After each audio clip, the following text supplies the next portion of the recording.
ಈ ಪೆಟ್ರೋಲ್ ಹಾಗೂ ಡೀಸೆಲ್ ನಮ್ಮ ಪೆಟ್ರೋಲ್ ಬಂಕ್ಗಳಲ್ಲಿ ಪ್ಯಾನಿಕ್ ಬೈಯಿಂಗ್ ಆಗ್ತಾ ಇದೆ.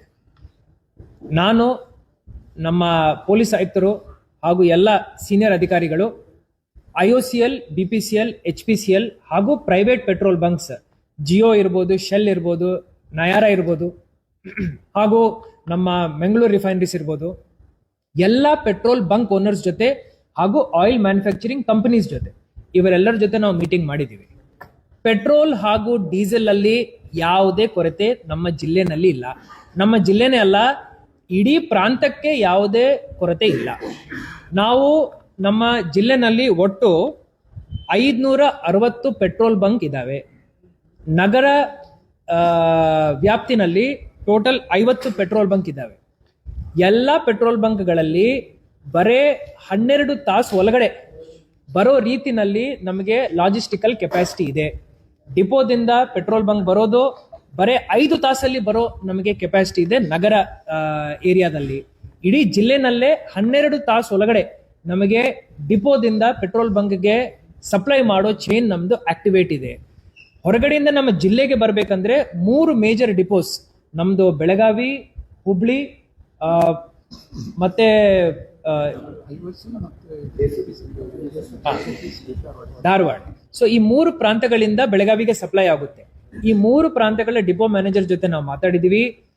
ನಮಗೆ ಮೇಜರ್ ಇನ್ಪುಟ್ ಸಪ್ಲೈ ಏನ್ ಬರುತ್ತೆ ಅದನ್ನು T+1 ಡೇ, ಇವತ್ತು ನೀವು ಇಂಡೆಂಟ್ ಹಾಕಿದ್ರಂದ್ರೆ ನಾಳೆ ಸಂಜೆ ಒಳಗಡೆ ನಮ್ಮ ಡಿಪೋಗೆ ಬಂದು ಪೆಟ್ರೋಲ್ ಹಾಗೂ ಡೀಸೆಲ್ ಇಲ್ಲಿ ಮುಟ್ಟುತ್ತೆ.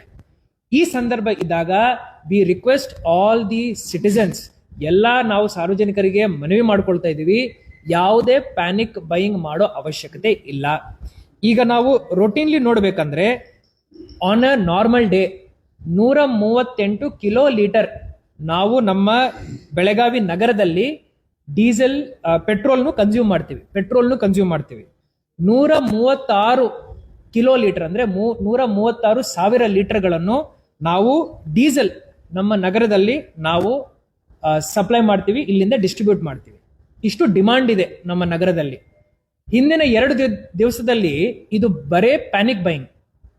ಇದರಲ್ಲಿ ನಮ್ಗೆ ಏನ್ ಗಮನಕ್ಕೆ ಬಂದಿದೆ ಅಂದ್ರೆ 138 ಸಾವಿರ ಲೀಟರ್ ಬದಲಾಗಿ ಒಂದೇ ದಿವಸದಲ್ಲಿ 262 ಸಾವಿರ ಲೀಟರ್ ಖರೀದಿ ಮಾಡ್ತಾ ಇದ್ದಾರೆ ನಿನ್ನೆ ಒಂದ್ ದಿನದಲ್ಲಿ. ಇದರಲ್ಲಿ 2 ವಿಚಾರಗಳು ಹೊರಗಡೆ ಬರ್ತವೆ. ಒಂದು, ಜನರಲಿ ಪ್ಯಾನಿಕ್ ಇರ್ಬೋದು. ಎರಡನೇದು, ಸ್ಟಾಕ್ ಮಾಡ್ತಾ ಇರ್ಬೋದು, ಹೋರ್ಡಿಂಗ್ಗೆ ನಾವು ಅವಕಾಶ ಮಾಡಿ ಕೊಡಲ್ಲ. ಬಾಟಿಲ್ ಅಲ್ಲಿ ಬಂದು ನಾವು ಪೆಟ್ರೋಲ್ ತಗೊಳ್ತೀವಿ ಅಂದ್ರೆ ನಾವು ಸಪ್ಲೈ ಕೊಡಲ್ಲ. ನಿಮ್ಮ ಗಾಡಿಗೆ ಬರಬೇಕು, ನಿಮ್ಮ ಗಾಡಿನಲ್ಲಿ ಹಾಕ್ಸ್ಕೋಬೇಕು, ಎಷ್ಟು ಅವಶ್ಯಕತೆ ಇದೆ ಅಷ್ಟು ಹಾಕ್ಸ್ಕೋಬೇಕು. ಇದನ್ನು ಹೊರತುಪಡಿಸಿ ಒಂದೆರಡು ನಿಮಿಷ ನಾನು ಮುಗಿಸ್ತೇನೆ, 2 ನಿಮಿಷದಲ್ಲಿ ಮುಗಿಸ್ತೇನೆ. ನಿಮ್ಮ ಸಲಹೆಗಳನ್ನು ನಾನು ಸ್ವೀಕಾರ ಮಾಡ್ತೀನಿ. ನಾನು 2 ನಿಮಿಷದಲ್ಲಿ ನನ್ನ ಮಾತು ಮುಗಿಸ್ತೇನೆ. ಪ್ಯಾನಿಕ್ ಬೈಯಿಂಗ್ ಮಾಡಬಾರ್ದು. ಪ್ಯಾನಿಕ್ ಬೈಯಿಂಗ್ ಅವಶ್ಯಕತೆನೇ ಇಲ್ಲ. ಸಪ್ಲೈ ಚೈನ್ ಪ್ರಾಬ್ಲಮ್ ಇಲ್ಲ.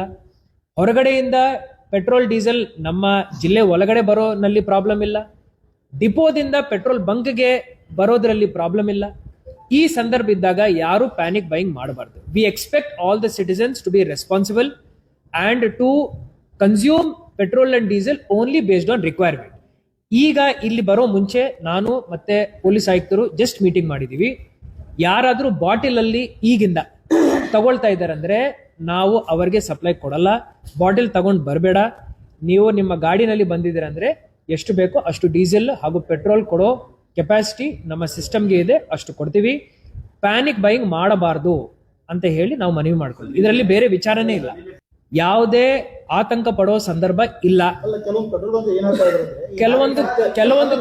ಕೆಲವೊಂದು ಸಿಚುವೇಶನ್ಸ್, ವಿಲಾಸ್ ಅವರೇ, ಕೆಲವೊಂದು ಸಿಚುವೇಶನ್ಸ್ ಇರಬಹುದು. ನಮ್ಮಿಂದ ತಮ್ಮ ನಿರೀಕ್ಷೆ ಏನಿರುತ್ತೆ, ನಾವು ಸ್ಪಷ್ಟೀಕರಣ ಕೊಡ್ಬೇಕು, ಜನರಿಗೆ ಸ್ಪಷ್ಟೀಕರಣ ಕೊಡ್ಬೇಕು. ನಾವು ತಮ್ಮ ಮುಖಾಂತರ ಸ್ಪಷ್ಟೀಕರಣ ಕೊಡ್ತಾ ಇದ್ದೀವಿ. ಸಪ್ಲೈ ಸೈಡ್ ಯಾವುದೇ ಇಶ್ಯೂ ಇಲ್ಲ. ಹೊರಗಡೆಯಿಂದ ಡೀಸೆಲ್ ಪೆಟ್ರೋಲ್ ಒಳಗಡೆ ಬರ್ಲಿಕ್ಕೆ ಇಶ್ಯೂ ಇಲ್ಲ. ಈ ಡಿಪೋದಿಂದ ಪೆಟ್ರೋಲ್ ಬಂಕ್ ಹೋಗ್ಲಿಕ್ಕೆ ಇಶ್ಯೂ ಇಲ್ಲ.